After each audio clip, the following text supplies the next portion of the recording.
Alors, bonjour à toutes et à tous, Michel Pordier de la Web TV. Je me trouve place du Général de Gaulle, donc à Caudry, devant le monument aux morts. Aujourd'hui, bien, c'est la commémoration du 11 novembre que vous allez voir en direct sur le direct de la Web TV. Alors, ils marautent assez tard parce qu'ils sont partis à Houdancourt mettre un dépôt de fleurs. Il y a aussi un dépôt de fleurs place des Pins à Caudry. Et là, ils terminent leur périple devant le monument mort.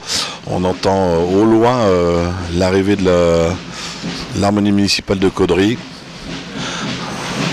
Les pompiers sont présents devant le monument aux morts. On va voir bien sûr les porte-drapeaux et l'allocution de Frédéric Bricou, maire de Caudry, dans quelques minutes.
La parole est à Madame Anne-Sophie Méry, première adjointe.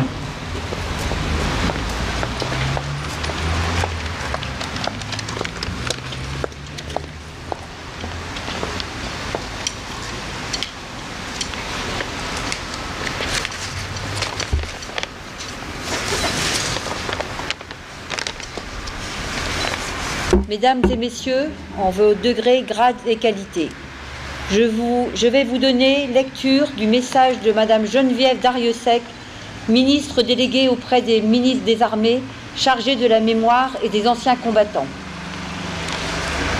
11 novembre. La fin des combats de la Grande Guerre a marqué les consciences et imprégné les mémoires. Événement qui transcende le temps et franchit les générations. Nul besoin d'ajouter une année ou un millésime. Ce jour et ce mois ont intégré depuis plus d'un siècle notre patrimoine commun. À la 11e heure du 11e jour du 11e mois, après 4 interminables années, le canon s'est tu. La fureur s'est calmée. Le dernier mot, le dernier tir, la dernière détonation. Depuis Compiègne, où l'armistice a été signé à l'aube, jusqu'au front, du premier des clairons à tous les clochers de France, de l'esplanade de chaque ville à la moindre place de village. Une déferlante de soulagement, un soupir de délivrance ont traversé le pays de part en part. Derrière l'allégresse, derrière le tricolore flottant aux fenêtres et les Marseillaises triomphantes, partout le deuil, les blessures inguérissables, les ruines matérielles, morales et humaines qui se sont installées pour longtemps. Des mères et des pères qui n'ont pas retrouvé leur fils, des fratries qui n'ont pas retrouvé leur père, des épouses et des époux qui ont perdu l'être aimé.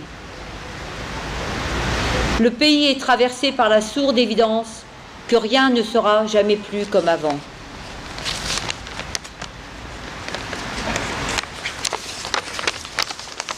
En ce jour, dans les nécropoles, devant les monuments aux morts, sur les places de toutes nos cités, toutes les générations rassemblées, nous nous souvenons de ceux qui se sont battus pour la France entre 1914 et 1918, de ceux tombés au champ d'honneur sur tous les fronts, d'Orient et d'Occident. Nous nous souvenons du combat valeureux de tous ceux qui, venus des 5 continents, ont défendu un sol qui n'avait auparavant jamais foulé. Les noms gravés sur nos monuments aux morts nous rappellent constamment les valeurs d'honneur, de courage, de dévouement et de bravoure. Ils nous rappellent la fraternité d'armes. La même fraternité unit toutes les filles et tous les fils de France qui œuvrent aujourd'hui à la défense de notre pays et qui mènent notre inlassable combat pour la liberté. La même fraternité mémorielle qui, chaque 11 novembre, nous réunit pour honorer les combattants de tous les conflits, pour rendre hommage à ceux qui ont accompli leur devoir jusqu'au don suprême. La nation salue la mémoire des soldats morts pour la France en 2021. Aujourd'hui, dans un même mouvement, la France reconnaissante fait cortège au cercueil d'Hubert Germain jusqu'à la crypte du mémorial de la France combattante au Mont Valérien. Selon la volonté du général de Gaulle, l'ultime compagnon de la libération y reposera. Dernier dans la mort, parmi les premiers de 1940, Hubert Germain est le porte-étendard des 1038 illustres qui ont tant fait pour l'idéal de liberté et l'esprit français. La flamme des compagnons s'est éteinte, mais nous sommes les dépositaires de ces braises ardentes. Entretenons-les sans cesse, ravivons-les inlassablement, en honorant ceux qui donnent leur vie pour la France, ceux qui la servent avec dévouement et courage.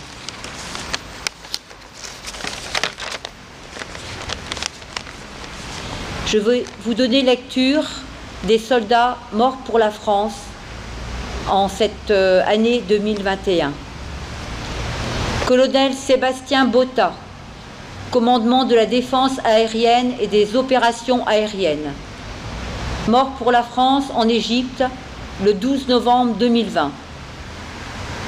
Maréchal des logis Tanarei Mori, 1er régiment de chasseurs, mort pour la France au Mali, le 28 décembre 2020. Brigadier Dorian Issa Kagnan, 1er régiment de chasseurs, mort pour la France au Mali, le 28 décembre 2020. Brigadier Quentin Fauché, 1er régiment de chasseurs, mort pour la France au Mali, le 28 décembre 2020. Sergent-chef Yvonne Wing, 2e régiment de hussards, morte pour la France au Mali, le 2 janvier 2021. Brigadier-chef Loïc Risser, 2e régiment de hussards, mort pour la France au Mali, le 2 janvier 2021. Sergent Maxime Blasco, 7e bataillon de chasseurs alpins, mort pour la France au Mali, le 24 septembre 2021. Je vous remercie pour votre écoute.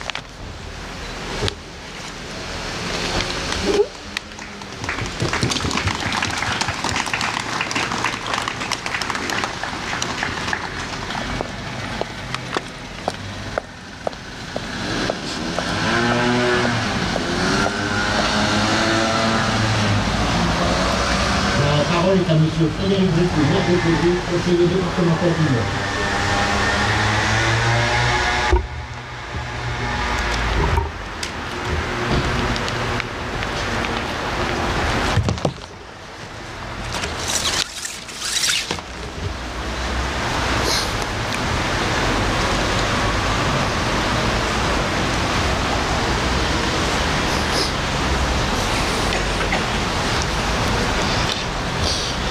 Mon général, commandant de l'école de gendarmerie de Tulle, merci de nous faire l'honneur de votre présence.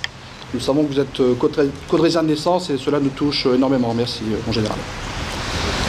Madame la conseillère régionale, mesdames et messieurs les élus, monsieur le commandant du centre de secours et d'incendie, messieurs les représentants de la gendarmerie, messieurs les sapeurs-pompiers, monsieur l'inspecteur de l'éducation nationale, monsieur le doyen l'abbé Bernard, messieurs les représentants de la Légion d'honneur, messieurs les représentants de la médaille militaire, messieurs les représentants des associations patriotiques, mesdames et messieurs les enseignants et les élèves, mesdames et messieurs les représentants des différentes associations, mesdames et messieurs les représentants de l'EPID, mesdames et messieurs les porte-drapeaux, mesdames et messieurs les musiciens.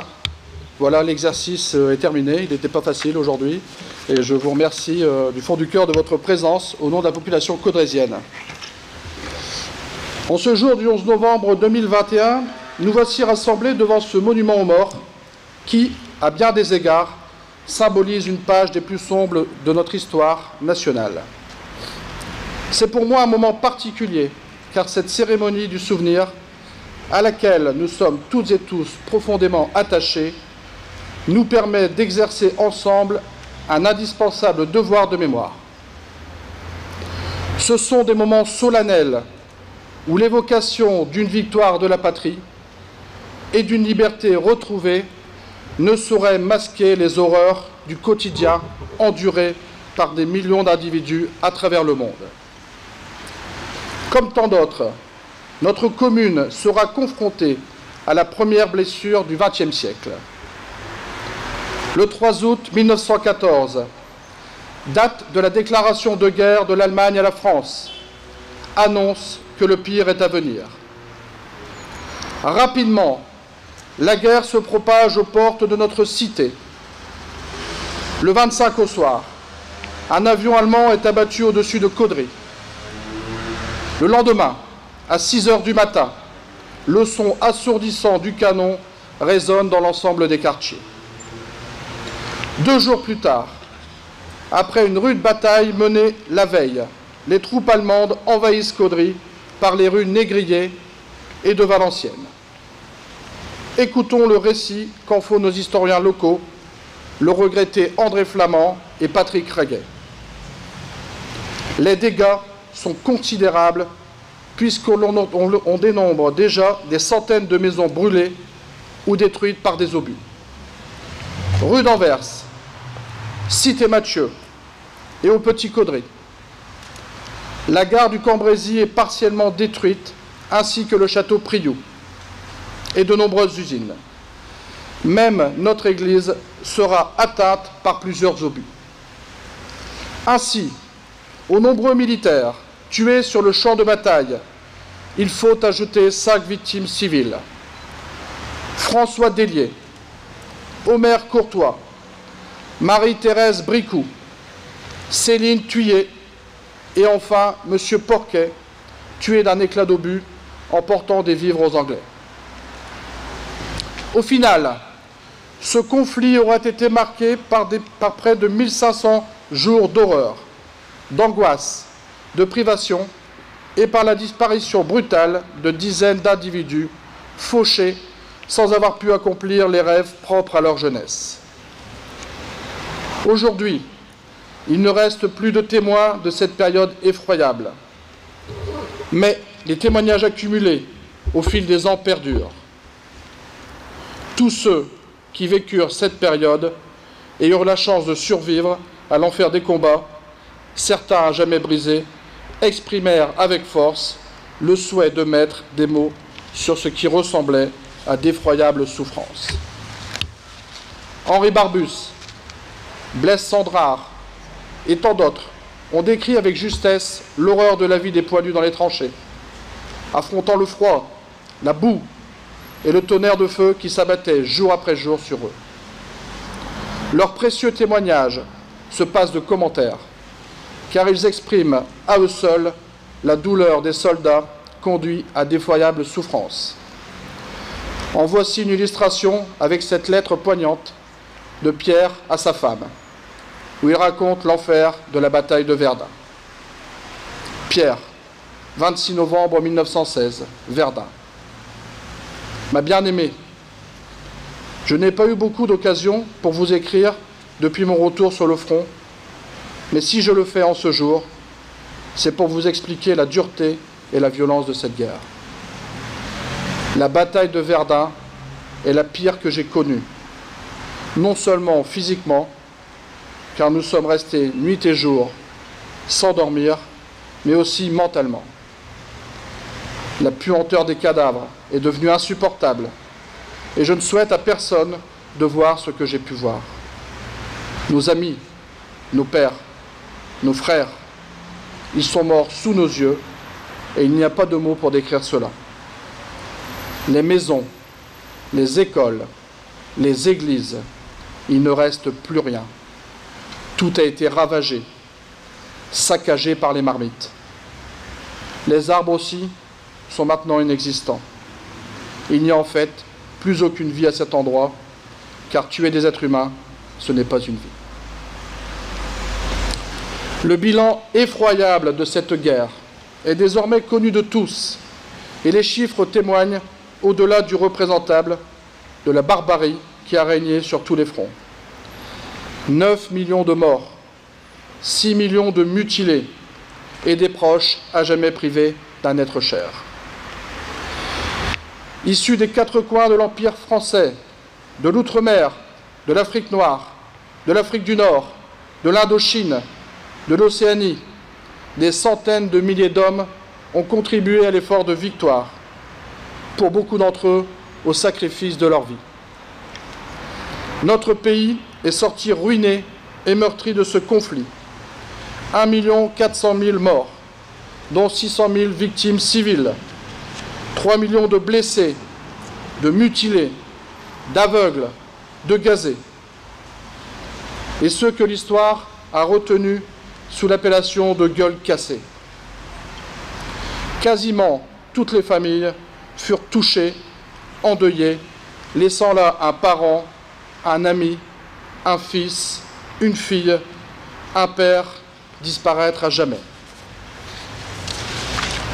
Parce que la paix, pour l'essentiel, ne peut dépendre que de nos actes, il convient au regard de l'actualité brûlante, rythmée par des actes terroristes et la réactivation de conflits anciens, d'enseigner inlassablement aux jeunes générations qu'elles font fausse route quand se renforce la haine de l'autre.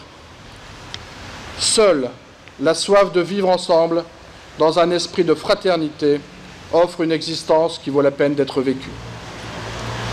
Soyons pour cela fidèles à la mémoire de ceux dont les noms sont gravés sur tous nos monuments ou nos plaques de rue, et appelons de nos vœux toutes les initiatives qui concourent à nous éloigner d'un bien sombre passé qu'il convient d'avoir toujours à l'esprit. Comme le disait Tocqueville, quand le passé n'éclaire plus l'avenir, l'esprit marche dans les ténèbres. Je vous remercie pour votre attention.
Au bord. Ensemble. À nous.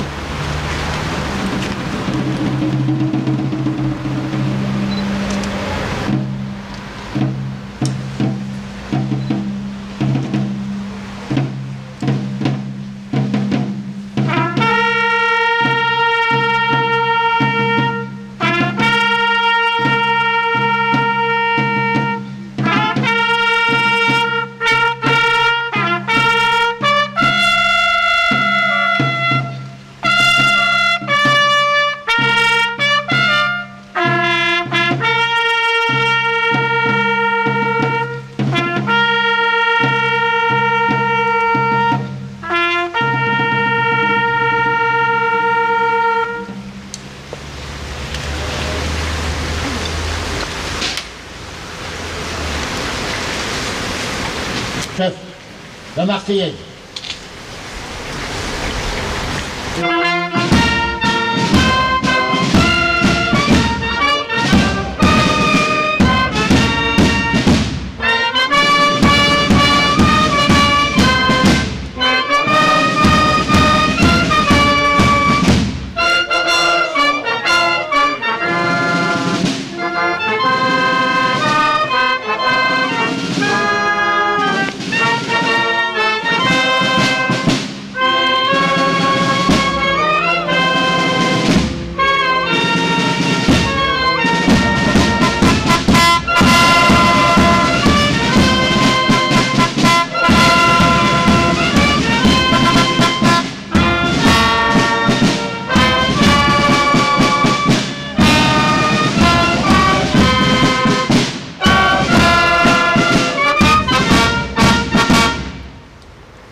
Bonsoir, bateau.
était au deuxième rang. C'est Manolo qui était au deuxième rang. Je viens de le voir. Là.